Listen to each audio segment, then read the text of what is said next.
Hi, everybody. Thank you for stopping in. I hope you've had a good week.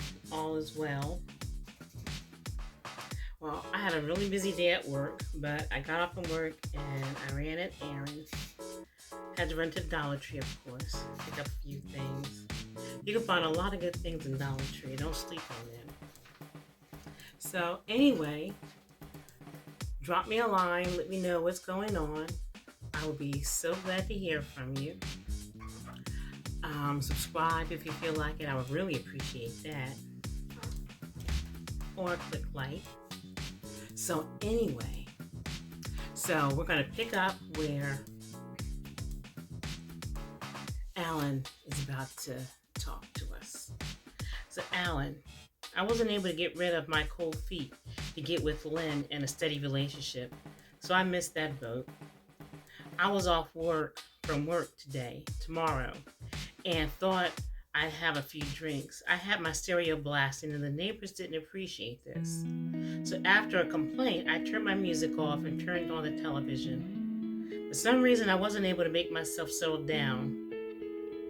I was full of energy, so I decided to go to a bar to socialize. Under the influence, but not drunk, I headed for a bar I visited kind of often. Now, it was afternoon, a little bit early. The people hadn't got off from work. The jukebox was pumping when I walked in. I sat at the end of the bar and talked to the bartender for a few minutes. I'd known him for years. We were talking and shooting the breeze when this dude walked in and took a seat 4 stools away from us. He looked familiar to both of us, yet we couldn't place his face. The dude glanced at us. Nothing out of the ordinary, just a glance. The guy stood up and proceeded in our direction at the end of the bar. He was dressed a little sharp, a bit over the edge. He then sat on a bar stool 1 seat away from me, from where I was sitting. The bartender walked over to him and asked what he could get for him. The guy ordered a drink. When the drink was placed in front of him, he asked the bartender, "So how are you?" He asked like he knew the guy behind the bar. "I'm pretty good," the bartender answered, then excused himself for a few minutes. Then the dude turned to me and asked what had I been up to. I said, "A little of everything and some of nothing. How about you? What you been up to?" So he started talking and telling about some things he'd been up to out in California. By now, I had an idea who this guy might be. So I interrupted him and asked point blank, "What's your name?"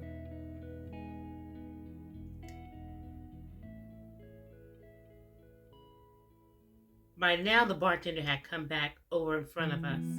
He was trying to figure out this guy's face just like I was. So he answered, "Now come on, man. What do you think my name is?" I guess I was looking at him in a peculiar way. "Why are you looking at me like that?" he asked. I said, "I know a guy named Carl that moved to California about 10 years ago." The guy said, "Ain't that something? What part did he move to?" I told him up near Long Beach.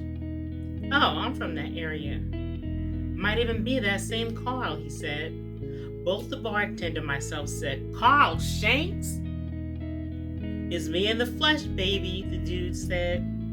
We started laughing and hugging. He looked so different. His eyes looked familiar. But now he had a huge afro and a thick beard and mustache, a pierced ear, and he looked older than his age actually is. We all were like, "I'd be damned. Man, we drink and talk for hours catching up on life." Carl used to hang out with my brother pretty often back in the day. I told him where Junie lived and to look him up. And I updated him on everybody. By the time we left the bar, we were both pretty loaded. I stopped by my parents' house and told them who I had seen. Carl had said to tell them he'd see them tomorrow. I ended up staying at my parents' for a while, talking, getting on their nerves, and watching TV before I went on home. The next day, Carl kept his word. He went to see Junie and my parents. They were surprised at how he had changed also. He didn't look bad, just so different. Maybe a little older, like I said, than the rest of the guys he used to hang out with. My partner Jojo had called me last week to tell me he'd be in town in 2 weeks. Man, I couldn't wait to see him. I could think of something and he knew exactly what I was thinking without me opening my mouth. And I could do the same with him. Jojo was always going to college. He'd get 1 degree, and before you could turn your head, he was back in school for another degree. I told him he's a professional student, been in school 22 years. No joke. So once I got in my door, it crossed my mind that I had to work tomorrow. But would like to call out, but I knew I had to show up. Meanwhile, Lynn was coming over in a few, and I really needed to freshen myself up. I wanted to see her, but didn't feel like cleaning up, but I straightened up a little bit. I also didn't want her to be able to tell I had a little sip, maybe even been a little bit tipsy, So anyway, I straightened up my apartment, and I had just stepped out the shower and started putting lotion on my feet when the doorbell rang. It couldn't be her already. I had a towel around my waist as I peeked out the door to make sure I had really heard the doorbell, and it rang again. So I put on my robe and went to open the door. She was half an hour early. I opened the door and told her to come on in. As she entered, she gave me a peck on the lips, then went to stand by the kitchen counter. She was holding a paper bag. So I asked, "What's in the bag?" She answered, "I brought some wine to go with dinner." The last thing I needed was some more alcohol. I didn't even want to smell liquor, but I didn't want to hurt her feelings, so I told her, "Put it in the fridge and make yourself comfortable while I finish getting myself together." Earlier this morning, I had seasoned the food I was cooking for dinner, but now that she had arrived before I was ready, I decided to order Chinese food instead. So, after I was dressed and smelling good, I came back out to give her a better greeting. I asked Lynn what did she feel like doing. She wanted to go and sit on the boardwalk, but I suggested we order the food and eat first, then go stroll down to the beach. So we ordered fried rice with shrimp with broccoli, and shrimp toast. While waiting for the food to be delivered, we sipped on some iced tea. I never let my refrigerator run out of supply of iced tea. I didn't know about her, but I was starving, and I was thinking about meeting this delivery guy halfway to get this grub. I paid for the food and placed it on the table, then pulled out a seat for her. Then proceeded to get wine glasses and the wine. As I walked to the table, I saw she was fixing our plates, and I thought, that a girl. She didn't need somebody to do it all for her. She was willing to pitch in. We had a great meal, eating, talking, and laughing so hard that once some of her fried rice flew out of her mouth. She was fun, and I had to give her that. Yeah, and she was fine too. After we let our food digest for about 15 minutes, I got my keys and said, "Come on, let's go." There were a lot of people at the beach. We strolled along the boardwalk for a while, looking for a bench to sit on. Every other bench faced the ocean. The other benches in between faced the street. So we wanted one facing the ocean. After walking what seemed like 10 minutes, we got a bench facing the ocean. The breeze was feeling so soothing. She kind of snuggled up next to me. If I had been thinking, I would have brought a blanket with us so we could have laid on the sand.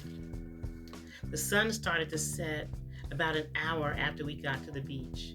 We had seen some sights and gotten our laugh on. To be honest, I was kind of ready to go home, but she suggested we stick our feet in the water. So of course I obliged the lady. I enjoyed the water and had gotten wet up to my thighs. Those waves started feeling good, and I had to walk out into the water a little bit further. I hadn't been in the ocean in years. When we finally got out the water, we had to chuckle at each other because we were like kids in the water. I took her hand at the edge of the water and led her back up onto the boardwalk to head home. As I opened the door, she touched my back and slid her hand down to my behind. I remained cool until we got in the door. Then I was all over her. We were ripping off wet clothes. Hers weren't even just wet from the ocean. You know what I mean? Well, right on the floor by the door, we went at it like hungry animals. You know, sometimes we just have to let it go. So anyway, afterwards, she laid it on me. My legs were feeling shaky as we made our way to the bed. I was a gentleman and let her rest for a while before I woke her up to get some more of that good stuff. I had to be to work in the morning, so I couldn't be as greedy as I felt like being and make love most of the night. Lynn woke up around 11 p.m. I glanced at her as she got dressed. I sat up in the bed and said, "You're leaving now?" She answered, "Yes, I have a long ride ahead of me. I'll get home in time to make it to work if I leave now. You stay in bed and I'll see my way out. I'll call you when I get home." And so that's where we're going to stop right now. But again, I thank you so much for stopping in. You enjoy your week. Stay blessed. Stay well. Again, drop me a message. Click like. Please share the video. And I wish you well. I wish you love. I wish you peace, joy, and happiness. Did I say good health? Good health too. Mwah.